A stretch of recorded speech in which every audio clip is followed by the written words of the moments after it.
I'm going to tell you a story. It's not a story I want to tell. It's a story I've tried to drown in 1,000 bottles and bury under 20 years of denial, hoping that it would just go away. But silence feeds these things. It lets them grow in the dark like black mold. So today I will tell my tale, open up about the horrors I have faced. Stay and you might learn something. It will be a story that sticks to you. I've been a paranormal detective for 20 years. Skeptics call me a fraud. They say I prey on grief. But the families, the ones waking up with bruises shaped like hands that are too long to be human, they call me their last hope. I've stood in rooms so cold my breath hung in the air like glass. I've smelled sulfur in brand new nurseries. I have scars no doctor can explain. I thought I was hardened. I thought I'd seen everything. I was wrong. This case broke me. And the part that keeps me awake, I'm not sure I ever truly left. It started with an email at 3:33 a.m., a plea from the Millers, David, Elena, and their 6-year-old son, Toby. They lived in Oak Haven, a town buried deep in the Appalachian Mountains, the kind of place where GPS signals die and roads forget their names. They listed the usual symptoms: footsteps where no one walked, doors slamming when windows were closed, cold spots that moved with purpose. Usually I'd delete these and move on, maybe send a referral to a local priest. But something snagged me. David was an architect, a man of logic and structure. He described waking up in the basement with his forehead pressed against the brick wall. 3 hours of memory gone, his hands covered in coal dust, even though the coal chute had been sealed for 50 years. Elena said the shadows had weight. When the lights went out, the darkness pressed down on the bed sheets like water pressure, outlining something lying next to her. Something too long, too thin. And Toby had stopped talking, complete selective mutism. He just drew, page after page of black crayon scribbles. In the center of everyone, a tall figure with too many joints in its arms. Captions in perfect block letters that a 6-year-old shouldn't know how to write. The gray man knows. The gray man eats the noise. The gray man is behind you. That was the hook. Entities targeting children are rare and dangerous. They don't just haunt a location, they hunt a bloodline. I packed my kit, EMF meters, thermal cameras, audio recorders, and the contraband. Things I don't declare at airport security. A St. Benedict medal worn smooth by worry, water from Lourdes, a blackened silver dagger, always cold to the touch. Tech finds them. Old ways survive them. The drive took 6 hours through increasingly remote terrain. The interstate gave way to twisting roads, then cracked tracks winding through timber country. The trees here were old growth, standing since before the settlers arrived. My radio died an hour out. No static, just heavy silence. I didn't go straight to the house. You don't walk into a predator's den without knowing what you're dealing with. I stopped at the Oak Haven Public Library, a brick building that smelled of damp paper and neglect. The librarian was a woman in her 60s named Mrs. Gable. When I asked about the property at the end of Blackwood Lane, she stopped stamping books. "The Miller place," she whispered, "used to be the Blackwood Manor, built by Cyrus Blackwood in 1910. He owned the mines. He owned this town." She pushed a heavy leather-bound ledger across the counter. "You won't find this on the internet. We keep the real history here, where it can't spread." I found the entry, October 1912. The Blackwood mine collapse, 30 men trapped, but it wasn't a simple cave-in. The report was handwritten by the sheriff at the time. The ink was faded, but the fear in those pen strokes was clear. Use of explosives opened a cavity not on surveys. Men reported hearing voices from the rock before the blast. Rescue teams refused to enter. Sounds of screaming continued for 6 days. Then silence. I turned to the page.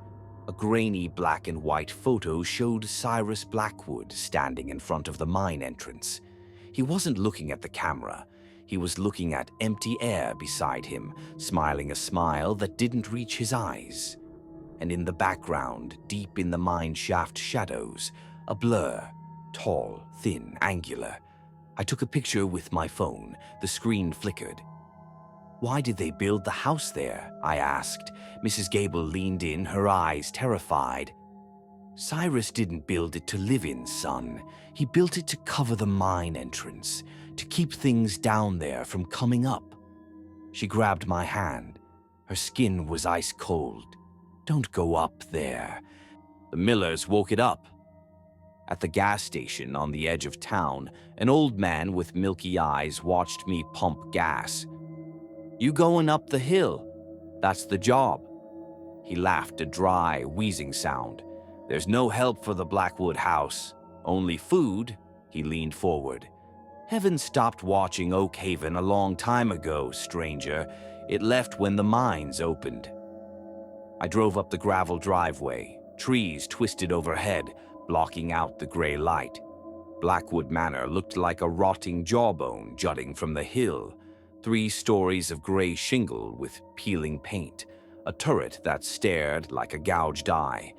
The porch sagged under its own weight. I killed the engine. The silence wasn't peaceful. It was expectant. My hands shook. Every instinct screamed to turn the key and run. I forced a breath and stepped out. The air tasted metallic, like old pennies, and there was a sound just on the edge of hearing, a low, vibrating hum like a generator buried deep underground. Before I go any further, if you're listening alone right now, take a second and look around your room. Check the corners. Does anything look different? Thicker, maybe.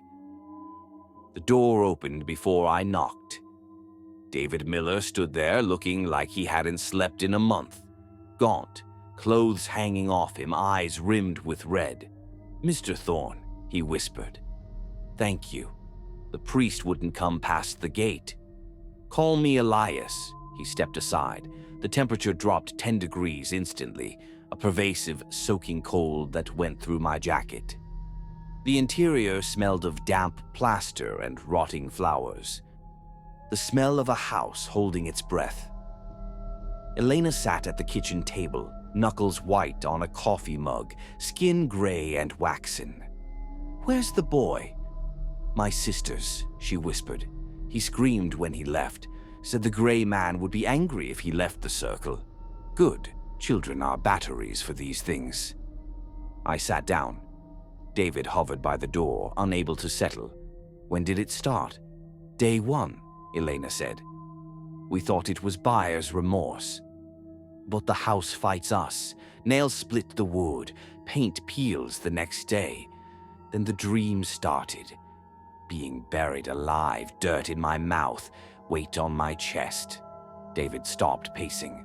"I dream of the mine. I'm in the dark, holding a pickaxe, hollow men around me. We're digging toward a sound, a heartbeat in the rock. Manifestations? Last night I had sleep paralysis," Elena said. "I saw it. Tall, gray, no face, but somehow smiling. It was feeding on me, sucking the warmth from my chest. The gray man." David held out his hands. They were trembling, fingernails packed with black grit, palms raw and bleeding. 3 times I've woken up in the basement, facing the coal chute. No memory, like I've been scratching at stone. The sun had set. The kitchen window was a black mirror. The energy in the house thickened. I need to sweep the house before we go to the basement. Upstairs, the air grew colder. The hallway was lined with family photos, but the glass on everyone was cracked in a spiderweb pattern over the faces. "Toby's room." David pointed to a door at the end. I opened it. Blue walls, race car bed, but the walls were covered with hundreds of drawings, all the same, black crayon scribbles of a tall, thin figure. I pulled out my digital recorder. Is there anyone here? Silence. Then a toy fire truck on the shelf rolled forward 6 inches and stopped. I walked to the drawings and touched one. The paper was wet, oily. I shone my UV light on it. Handprints. Not Toby's. Massive handprints with 6-inch fingers, glowing faint yellow under the light, covering the walls, over the bed, over the closet. He watches me, David whispered from the doorway. That's what Toby says. He watches from the ceiling. I looked up.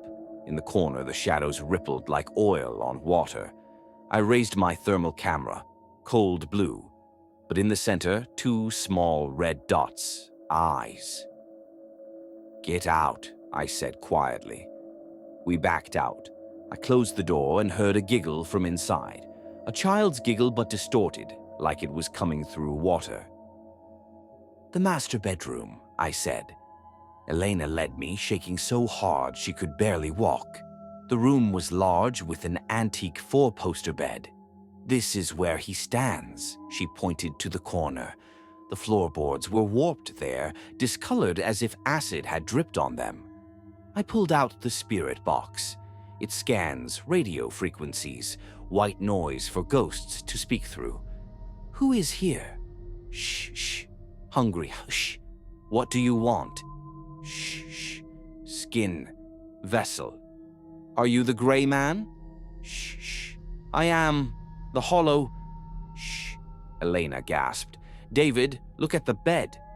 The mattress was depressing slowly, as if something heavy was sitting down. The duvet crinkled, then the shape shifted, like it was lying down. It's here, Ellen whimpered. I grabbed the holy water and splashed it on the indentation. Steam rose from the fabric. The smell of burning hair filled the room. The pressure vanished. It's not just a haunting, I said. It's an infestation. We need to go down to the source. David froze. Do we have to? Not when it's dark. Especially when it's dark. That's where the anchor is. If we don't find it, this consumes you. He led me to the door under the stairs. Heavy deadbolt installed on the outside. You lock it from here? We have to. Sometimes it tries to turn the knob. He turned the key. Click.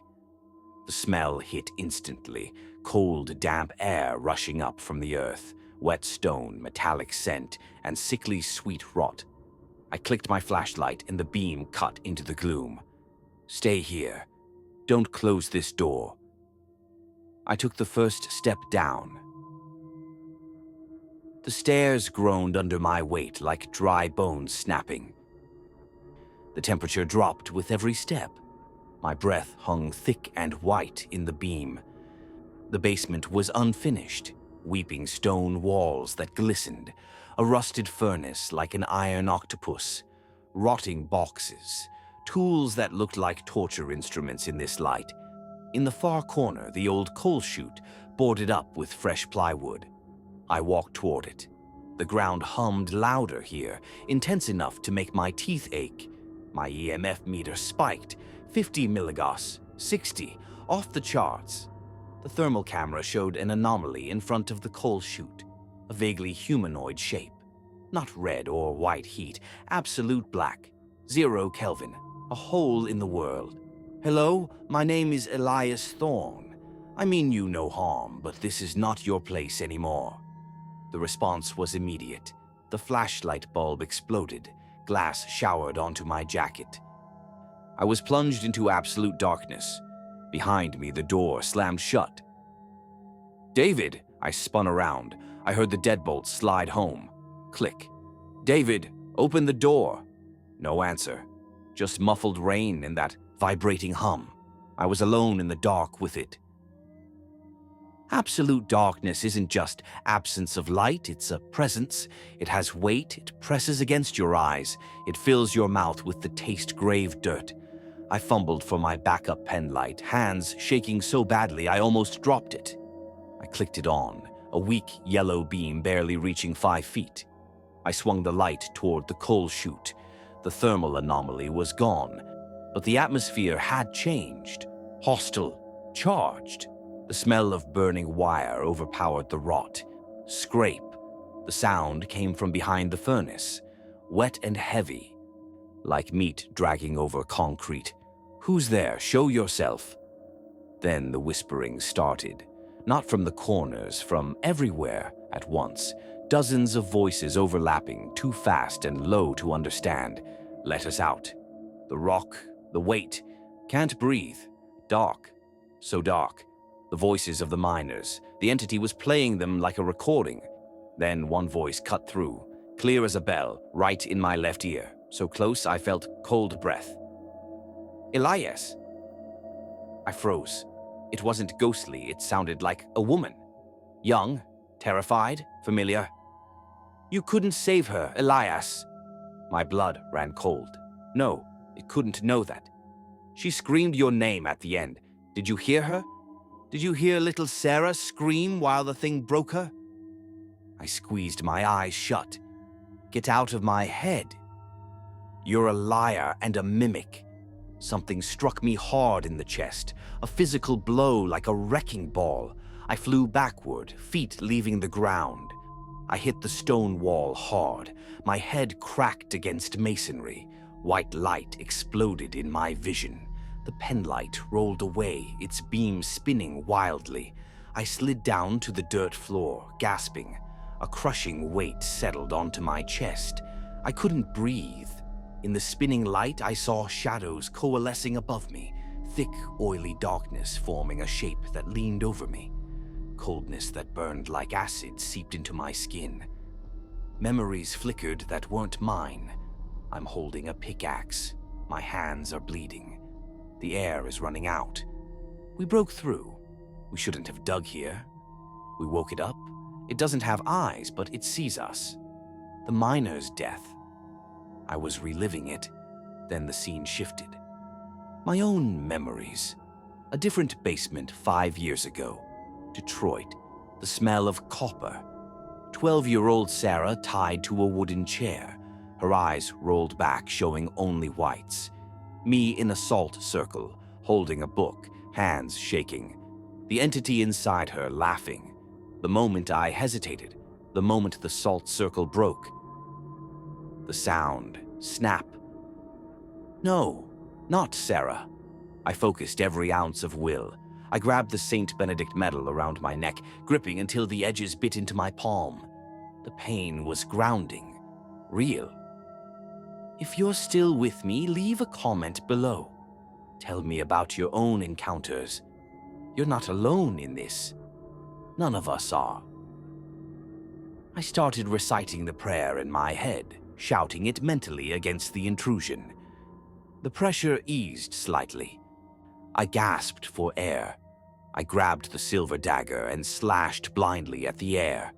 There was a sound like tearing silk and a high-pitched shriek that nearly burst my eardrums. The weight vanished. The shadows dissipated. I lay on the cold dirt, gasping, my chest heaving. I crawled to the pen light and got to my feet, swaying. My head pounded, warm liquid trickling down my neck. I threw myself at the door. The knob turned easily. It wasn't locked. It had let me go, for now. I burst up the stairs into the kitchen, stumbling. It was empty, lights off. Only illumination from street lights outside, casting long shadows through rain-streaked windows. David? Elena? I moved through the hallway. The silence was absolute and terrifying. Not the silence of an empty house, the silence of a house holding its breath. I found them in the living room, sitting upright on the couch, side by side, hands folded in their laps, staring straight ahead at a blank television. David. I approached slowly. The air around them was freezing. They didn't react, stiff as boards, rigid. I shone light in David's face. His pupils were blown wide. He didn't blink. He wasn't seeing the room.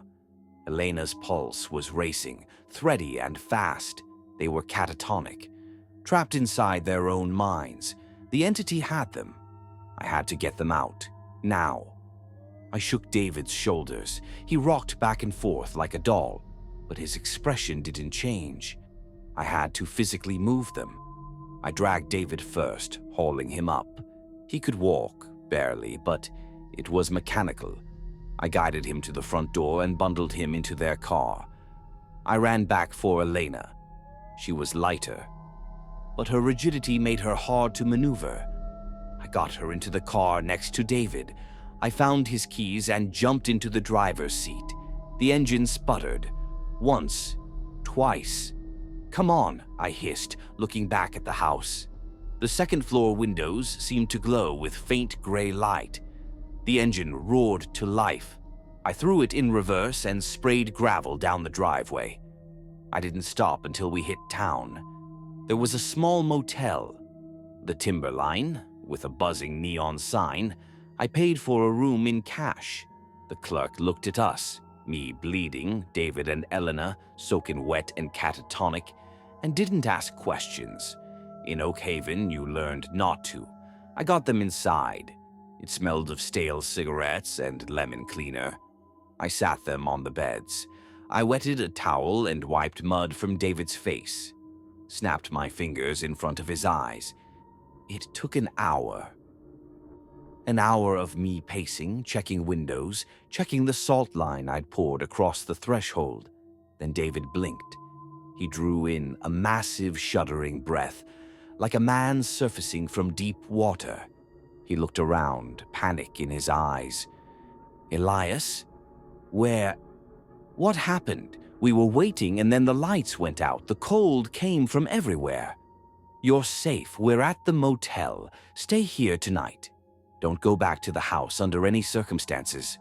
He nodded weakly. I saw the mine again. But it wasn't a dream. I was there. Elena was staring at me. Her eyes were clear now, too clear, filled with terrible understanding. She didn't look frightened. She looked resigned. She grabbed my wrist. Her grip was surprisingly strong. Her fingernails dug in. "It wasn't the house, Elias," she whispered. "What do you mean?" "Down in the dark, before you came back up. It spoke to us, through the static on the TV, before it took us." "What did it say?" She paused. "It thanked us." The blood drained from my face. "Thanked you for what?" "For bringing you." The words hung in the air. It said it's been waiting for someone like you, someone with power, someone with cracks deep enough to let it in. It said the other investigators were too weak, but you. She squeezed harder. It said you taste like guilt. The realization hit me. The immediate escalation, the specific taunts about Sarah, the way it bypassed my defenses. It wasn't haunting them. They were bait. The trap had been sprung the moment I crossed the threshold.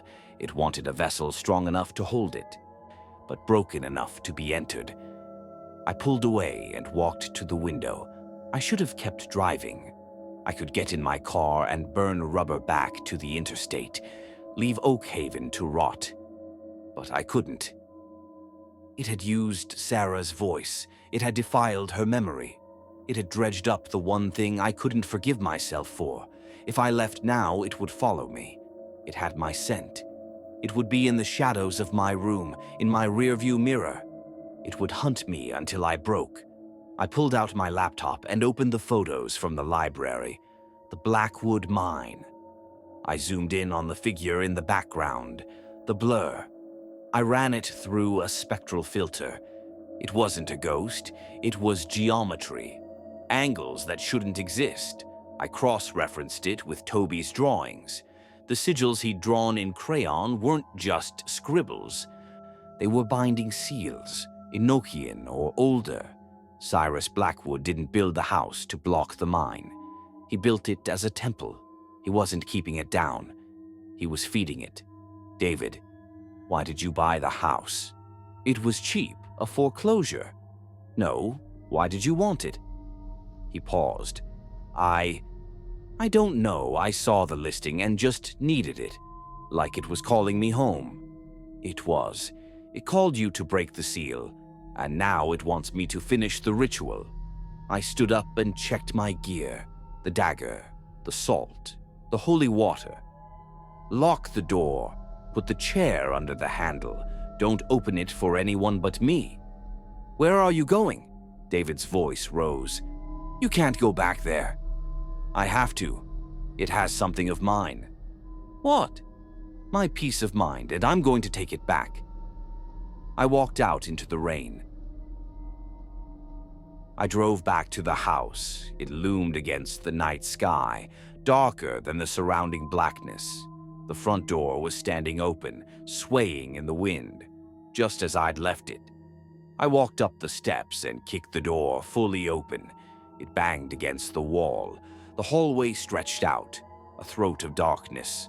The hum was louder now, vibrating my fillings. Okay, you nightmare, I said to the empty foyer. I'm here, let's dance.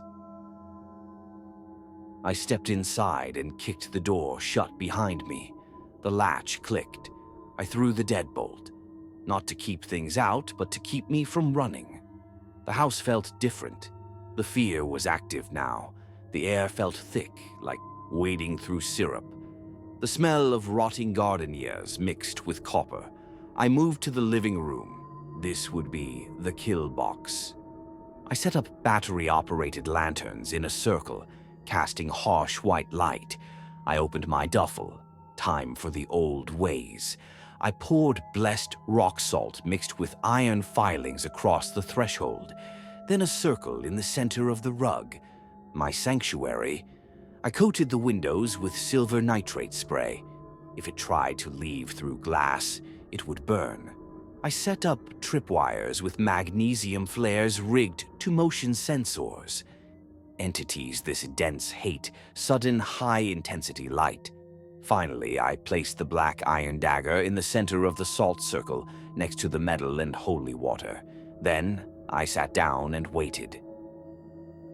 Time in haunted locations doesn't move linearly.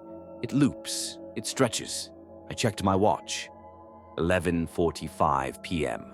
The house groaned, not settling. It sounded like bones grinding. Thump. From upstairs, directly above my head. The master bedroom. Thump. Heavy, deliberate. Thump. I stood up, stepping into the center of my salt circle. I picked up the dagger and holy water. I am Elias Thorne.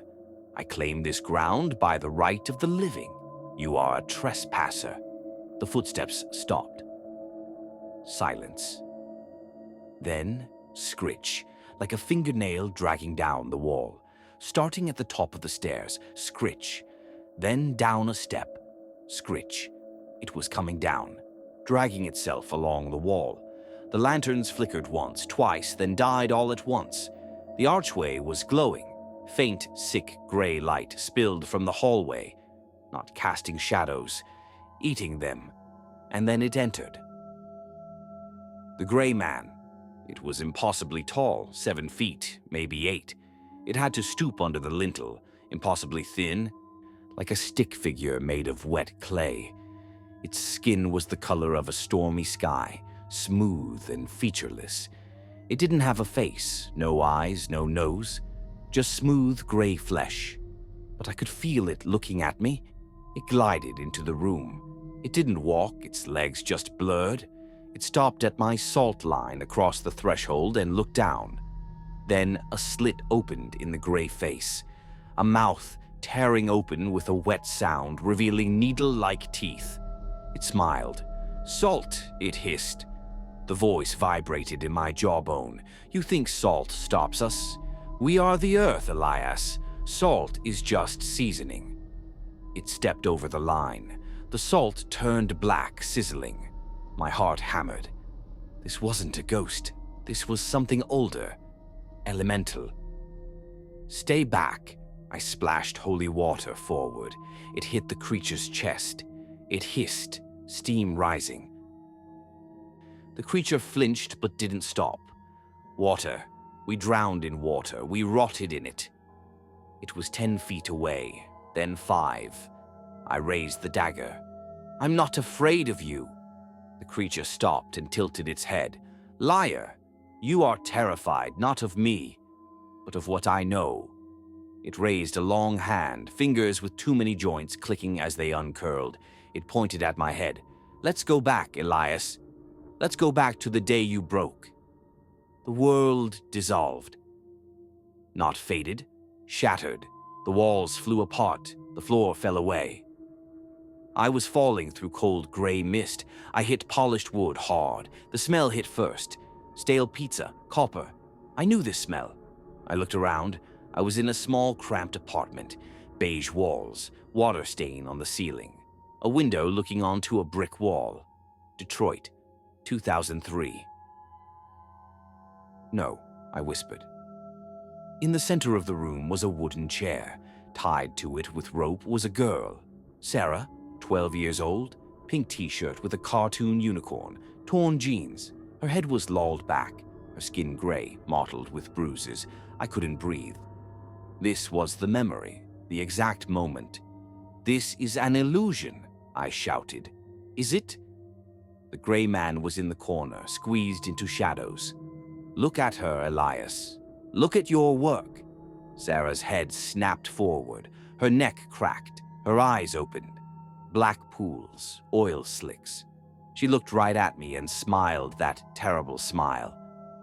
Hello, Mr. Thorne. Did you bring your book? Are we going to play the Exorcist game again? I stepped back, hitting the wall. You're gone. I buried you. Did you? Or did you just leave me here in this moment while you went and drank yourself stupid, while you pretended to be a hero? The ropes tightened. Her skin broke. Liquid trickled down her arm. Help me, Elias. Sarah's voice shifted. Just her now, scared, crying. It hurts. It's breaking my arm. Please, make it stop. Stop it, I screamed at the gray man. I can't stop it. This is your memory, Elias. Snap.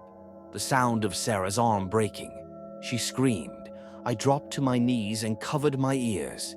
The gray man whispered as he stepped closer to me. You hesitated. You doubted. For 1 second you wondered if heaven was listening, and in that second, the circle broke. And I got in. This guilt drags you down, the gray man whispered, leaning close. I could smell rot on its breath. Give it to me. I'll eat it. You can sleep, he said. It placed a hand on my head, freezing, like an icicle driven into my brain. Surrender. It was tempting to just let go, to let this thing hollow me out and take the pain. I was so tired. 20 years of fighting, 20 years of losing. My hand relaxed. The dagger slipped from my fingers, clattering on the floor. Yes, that's it. Surrender. Darkness closed in. My vision tunneled. Numbness spread from my head down my spine. Peaceful.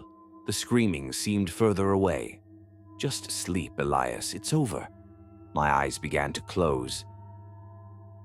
Then I saw it, on the floor next to the dagger, a reflection in the blade, not the Detroit apartment, not Sarah, the Miller living room, peeling wallpaper.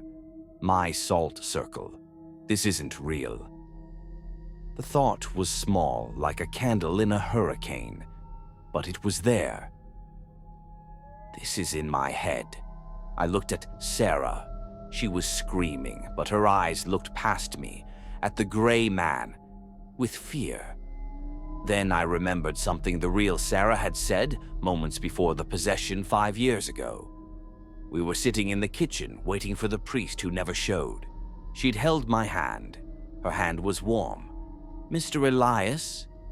My dad says guilt is just love with nowhere to go. I froze. Guilt is love with nowhere to go. This thing was feeding on my self-hatred, using my love for Sarah, twisting it. If I surrendered, I wasn't just ending. I was giving it power to destroy the Millers, to destroy Toby. The next family. I couldn't save Sarah. That was true. That book was closed. but I could save myself. Anger ignited in my gut, not at the monster, at myself. For giving up. Why resist? The gray man hissed, pulling back slightly. It hurts, doesn't it? Yes, I rasped. It hurts. I grabbed the dagger, the cold iron bit into my hand. It hurts like nothing else. I forced my head up. I looked into the smooth gray void of its face. But it's my pain, not yours to eat. I stood. The pressure on my shoulders was immense. My knees popped, my spine screamed, but I stood. The room flickered. The Miller house walls bled through. You are a parasite. You are nothing but a bottom feeder eating scraps of misery. I raised the dagger. I am Elias Thorne, and I'm not done yet. I didn't strike at the entity. I struck at the illusion. I drove the dagger down into the wooden chair, into the ropes binding Sarah. Sever the connection. The world shattered. The room exploded into light. Sarah vanished. The gray man shrieked, genuine pain and surprise. I was falling again. I hit the Miller living room floor hard. The breath was knocked out. I gasped, rolling over. The lanterns were still out. The room was dark, but the gray man was there, in the center near the fireplace, different now, vibrating, glitching, his form fuzzing at the edges like static. I'd hurt him, rejected his food. He let out a grinding growl, the mouth opened wider, unhinging. You stubborn meat. He raised both hands. Shadows detached from corners, swirling around him in a vortex. Furniture began to float. The couch lifted. Lamps rattled. He was done with mind games. Now brute force. I scrambled to my feet, holding the dagger. My nose was bleeding. My head felt like it was splitting. You want to fight? Then let's see what you're made of when I strip the flesh from your bones. The couch flew across the room, smashing into the wall inches from my head. I ducked, rolling behind the overturned armchair. This was the end game. No more illusions. Just me, a knife, and something made of coal dust and hatred. The dagger in my hand glowed faintly. I had one shot. Find the anchor. The physical object tying him here. The basement. The coal chute. I had to get past him, back down into the dark. Come and get me, you ugly nightmare. I didn't wait. I bolted. I threw myself over the armchair as the coffee table smashed where I'd been. Wood splintered. Glass shattered. The entity roared, a sound like tearing metal. I sprinted for the archway. The hallway was a gauntlet of shadows. The walls seemed to breathe, contracting. The floorboards rippled like water. The footsteps were behind me, fast, heavy. I reached the basement door. It was closed. I grabbed the handle, freezing cold, so cold it burned my palm. I turned it. Locked. No, I hissed. No, you don't. I stepped back and kicked the lock. Once, twice. The wood around the deadbolt splintered. The door swung open, hitting the wall. The smell rushed up, that rotting gardenia scent mixed with something ancient and metallic. The smell of the deep earth. I didn't hesitate. I threw myself down the stairs. I slipped on the third step. I tumbled, hitting the wood hard, rolling down into the dark. I crashed onto the dirt floor at the bottom, wind knocked out. My flashlight, the heavy-duty one I'd dropped earlier, was still there, lying in the dirt, miraculously still on, casting a long beam across the floor. I scrambled to grab it and swept the beam across the room. The basement was alive. The shadows weren't just shadows anymore. They were thick, oily tendrils, writhing on the walls, pouring out of cracks in the foundation, and they were all converging on one point, the coal chute. The boards David had nailed up were warping, bowing outward as if something massive was pushing from the other side. The wood groaned, nails shrieking as they were slowly pulled from concrete. A heartbeat, loud enough to rattle my rib cage, coming from inside the chute. I scrambled to my feet. My ankle screamed, sprained, maybe broken, but adrenaline masked the pain. I limped toward the chute. "I know you're in there," I shouted, my voice echoing. Behind me, the stairs creaked. I spun around. The gray man was at the bottom of the stairs, but he wasn't human-shaped anymore. He was a mass of jagged geometry, a storm of gray static and limbs, too big for the room. He hunched over, his back scraping the ceiling joists. "You cannot touch the heart," the entity boomed. Its voice was a landslide. "You are flesh. You are weak. You will break just like the others." He lashed out with a long whip-like arm.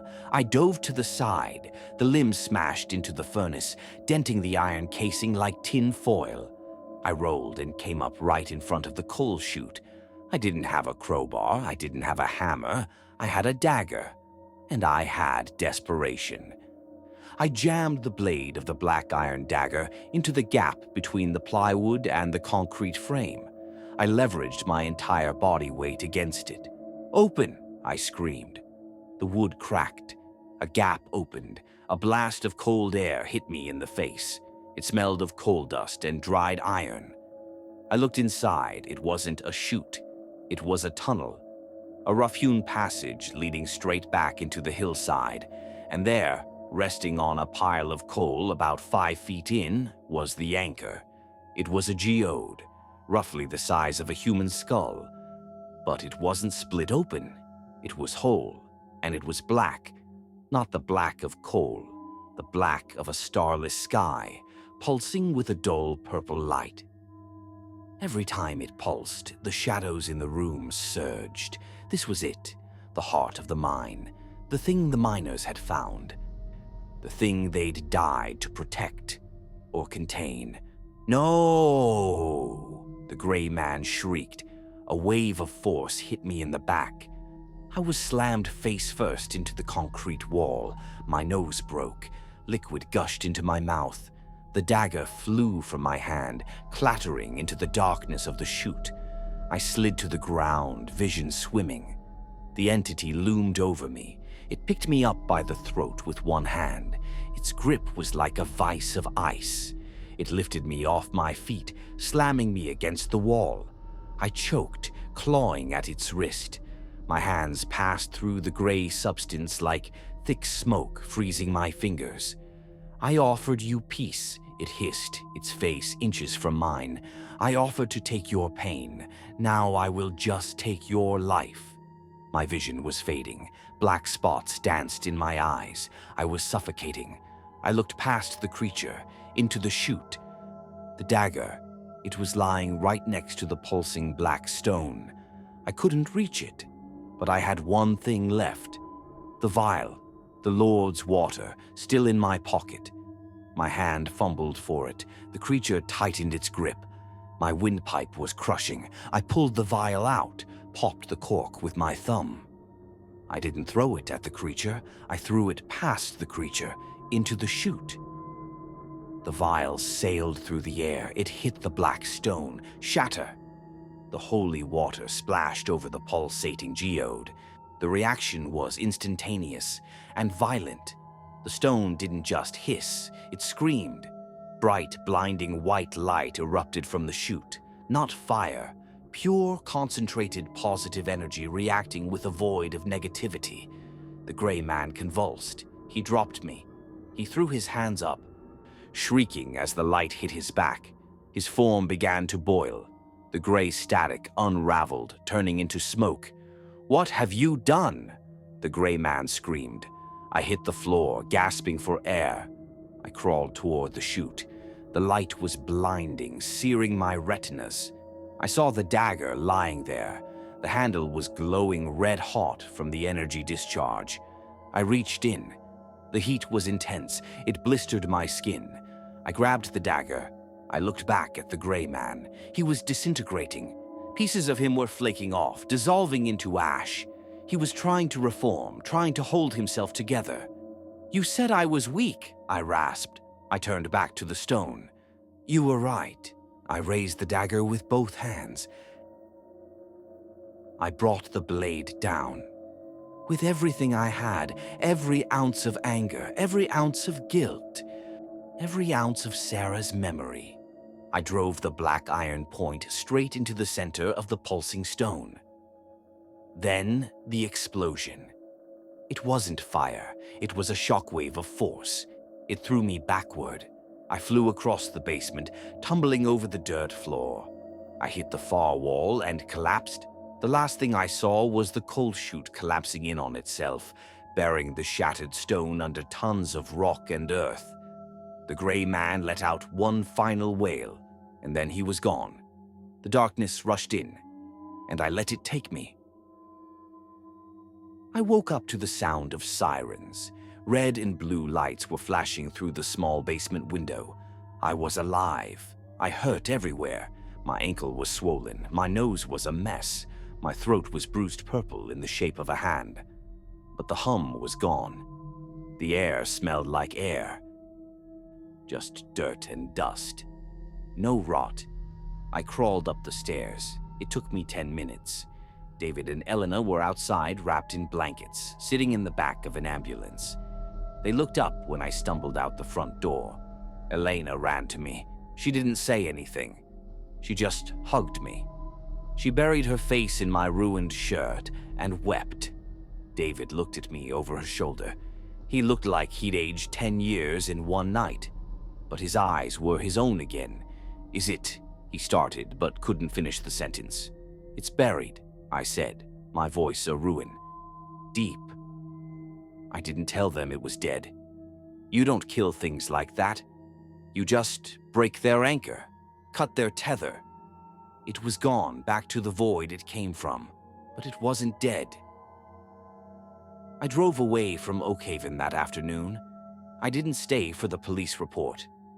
I didn't stay to explain the broken furniture or the shattered windows. I just drove. I stopped at a rest stop 3 hours later. I went into the bathroom to wash the mud off my face. I looked in the mirror. I looked like a wreck, bruised, battered, older. But as I reached for the paper towels, I froze. In the mirror, just for a second, behind my left shoulder, a shadow. Not a tall gray man, just a shadow, a little darker than the others. I spun around, nothing, just the tile wall. I looked back at the mirror. It was gone. I touched the St. Benedict medal around my neck. It felt warm. I walked out to my car. I sat there for a long time, watching the traffic rush by on the highway. Normal people living normal lives. Oblivious to the thin veil that separates them from the dark. I survived Oakhaven. I saved the Millers. I saved Toby. But Elena was right. It tasted me. It knows my flavor now. And sometimes late at night, when the city is quiet and the hum of the refrigerator sounds a little too much like a vibration in the earth, I wonder if I really left, or if I just brought a piece of it home with me. That is the story of Case 734. I burned the files. I deleted the audio recordings. This is the only record that exists, and now you have it. You carry it too. If you made it this far, you're braver than most, or maybe more foolish. Either way, you're part of this now, if you want to help me keep investigating these cases. If you want to know what else is out there lurking in the corners of our world, then subscribe to this channel. Hit that notification bell, because I have 20 years of cases, and some of them make the gray man look tame. Share this story with someone who needs to know the truth, or maybe someone you want to scare. I won't judge. This is Elias Thorne, signing off. One last thing before you go. Don't look in the mirror tonight. Just don't. Sweet dreams.